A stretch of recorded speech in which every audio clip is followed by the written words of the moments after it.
Welcome to the program. Thanks so much for being with us today. My name is Paul Harrell, and you have found the intersection of conservative ideas and reality. This is Conduit News, and you can find out more at conduitnews.com. We've been doing these impressions of the session. We got another one for you. Welcome back to the program. State Representative Mark Lowery is with us. Mark, it's always great to have you on, sir. How are you this morning? Thank you, Paul. Doing good. Glad to be with you. Yes, sir. Go ahead and remind us. District 39, that's who you represent. Where is that exactly? It's primarily made up of Maumelle and then some areas of northwest Pulaski County, Oak Grove, Marche, Morgan, and then a little bit of North Little Rock over in Amboy. All right. Well, so let's just give you the floor. State Representative Mark Lowery, what was your impression of the session 2019?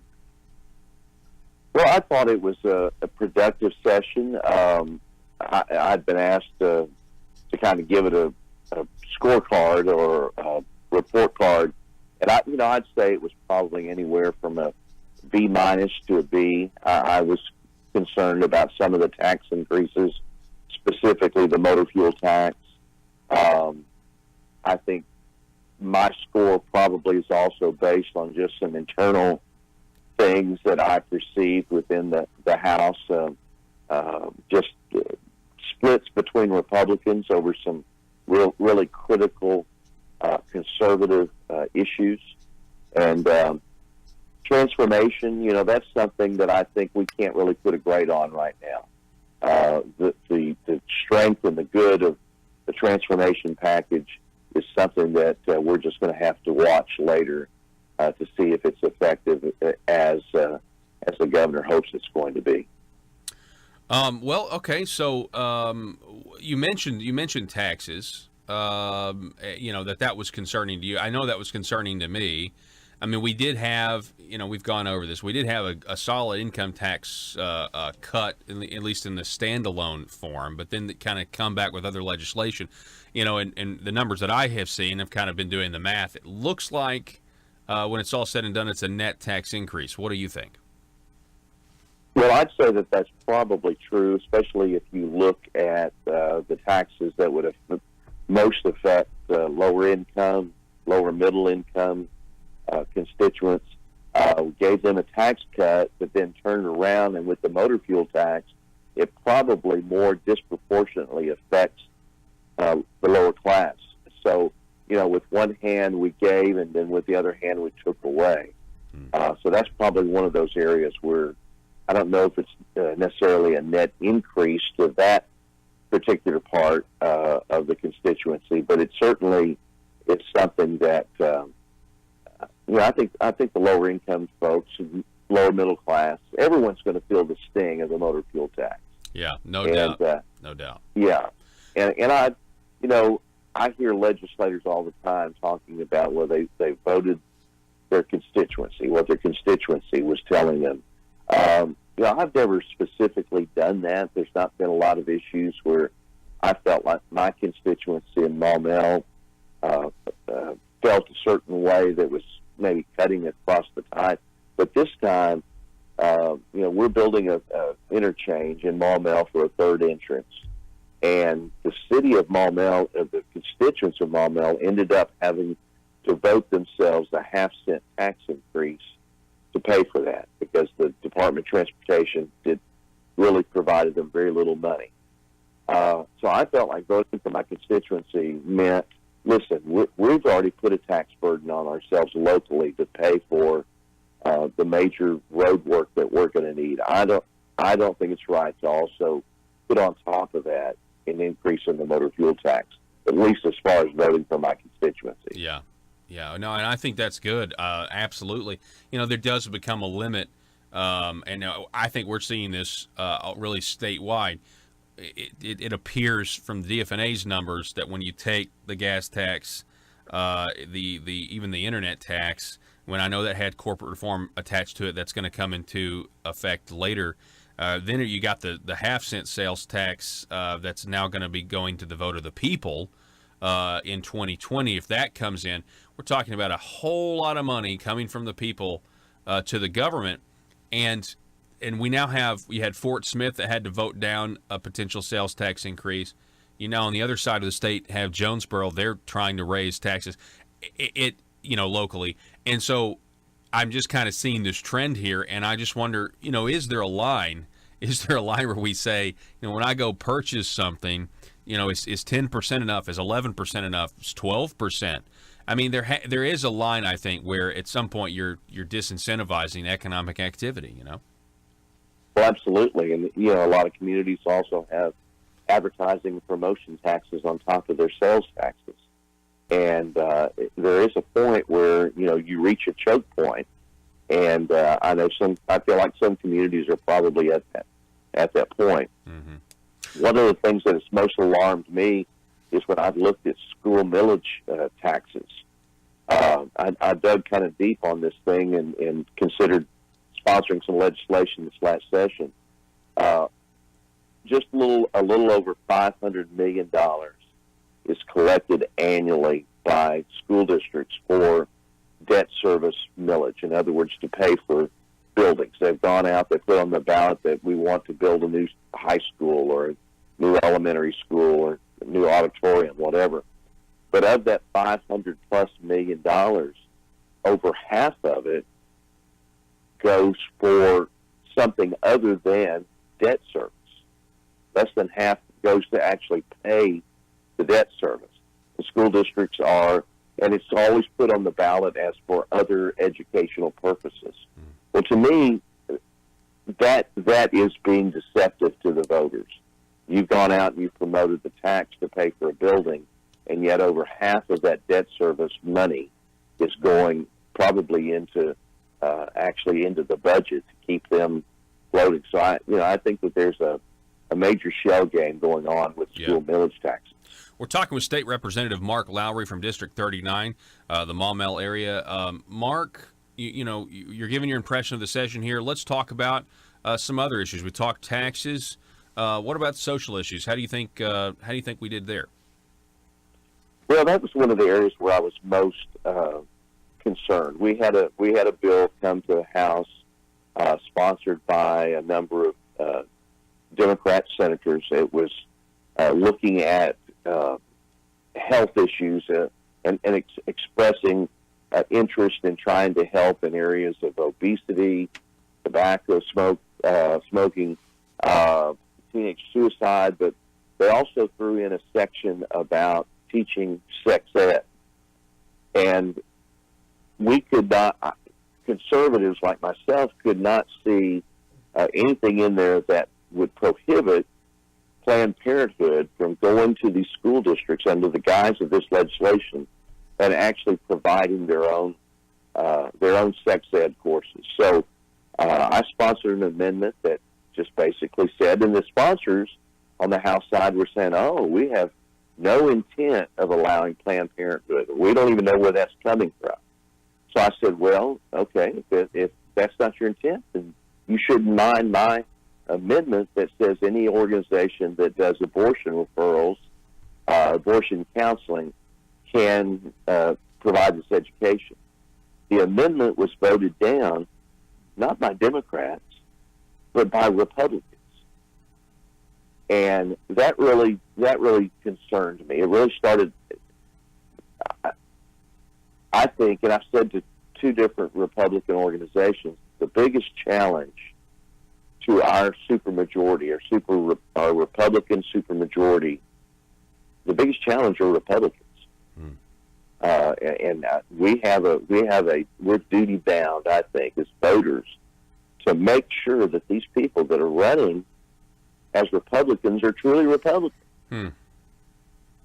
Yeah, I completely agree with you there. I do think that's the problem, especially when you look at what happened in Arkansas. I think what explains a lot of that is, the Democrat Party in Arkansas has been increasingly unpopular, a sinking ship, if you will. And so, it's now known, if you want to amass political power, you're most likely going to have to do that using the Republican Party as a means.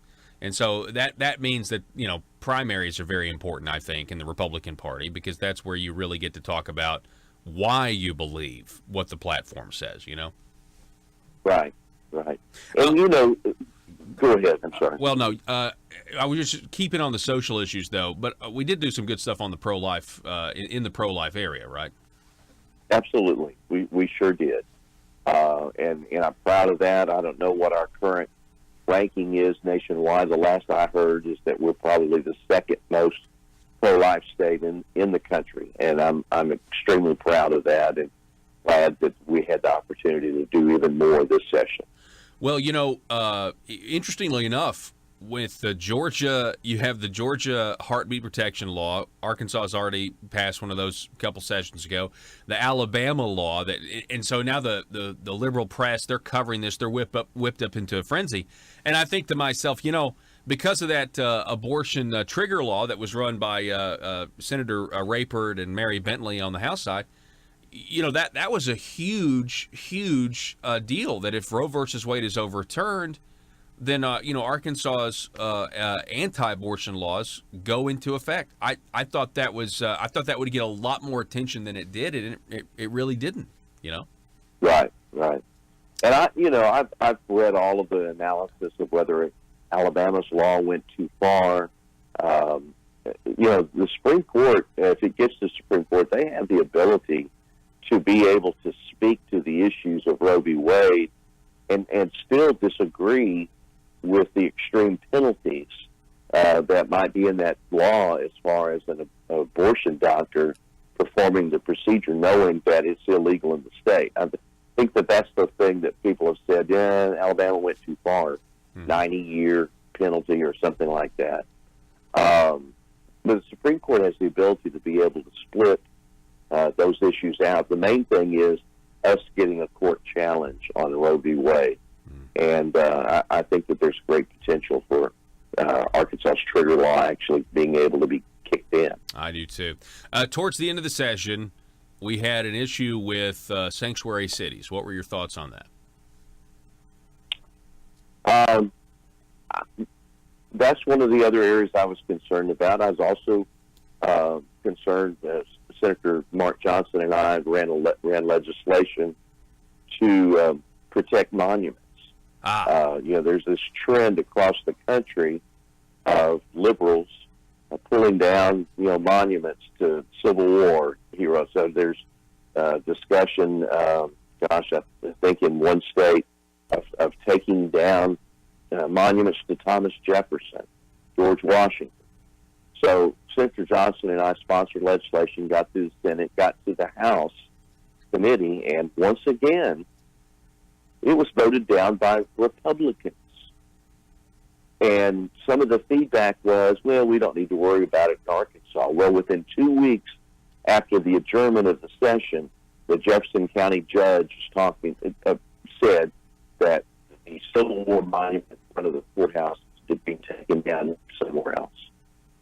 So, there just really is not a lot of discipline among the Republicans, and that's something that happens. I think it's happened in the past when the Democrats had supermajorities, but right now the Democrats are more consistent in being able to vote as a bloc. The Republicans are extremely split, and a lot of it is on social issues. Some of it's on issues of school choice. Yes. Vouchers for students, even the Succeed Scholarship Program. We were making some technical corrections on a bill of whether a student has to have an IEP or can they also have an ISP. And some Republicans wanted to relitigate the original legislation allowing this voucher program for developmentally disabled kids. I mean, this is concerning to me when you're talking about Republicans standing in the way of taking care of kids who have and parents have made the choice that they would rather forego the public education for their developmentally disabled child, go to private school, and some Republicans are saying, no, we think that the camel's nose under the tent. Mm-hmm.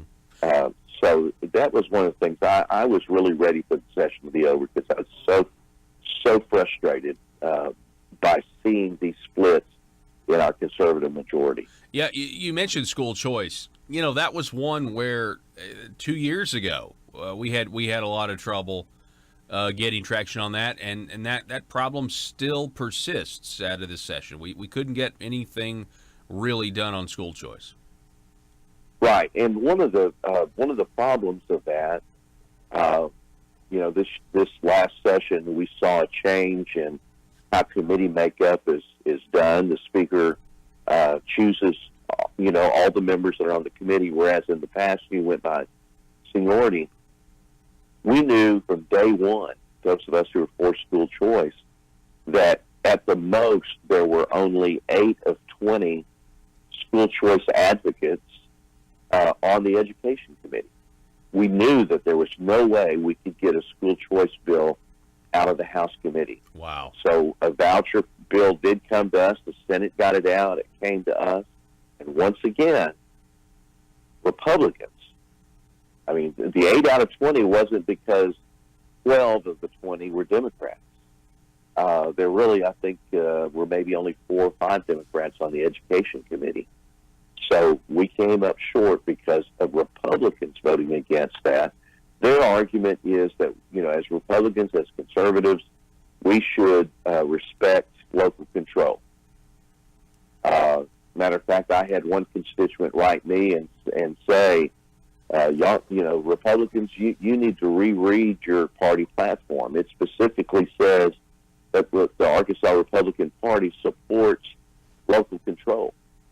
And I've already spoken to Doyle Webb, and I said, we need to look closer at that because we're seeing lots of situations, especially with education, where local control is not the panacea.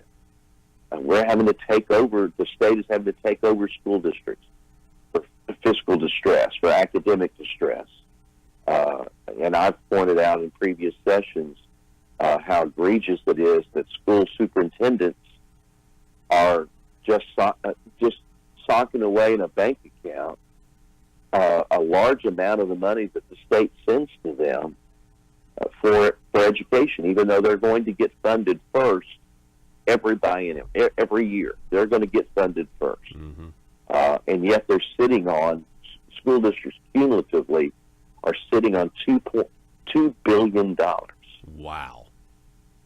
$2 billion they're sitting on. And when I've asked superintendents why, they think that they can get away with a flippant answer saying, well, we're saving for a rainy day. And then I point out to them, well, when your school district only has 30% of the students reading at grade level, I'd say it's not just raining, it's storming. Yes. You're exactly right. Well, and, on that, real quick, we got to go, but I just want to say, on that issue of local control, I think everybody, they want local control, and I think that in the concept of school choice, ideally, that's what this is about, because the taxpayer dollars are being funded from individuals and parents, and so I don't think there's anything more locally controlling than allowing the parents to have more choice.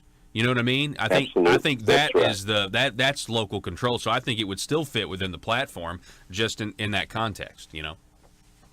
Absolutely, and of course I think that the local control in education is a nod to school boards, not superintendents. Yes, to school boards, and so conservatives really need to get active in running for school boards.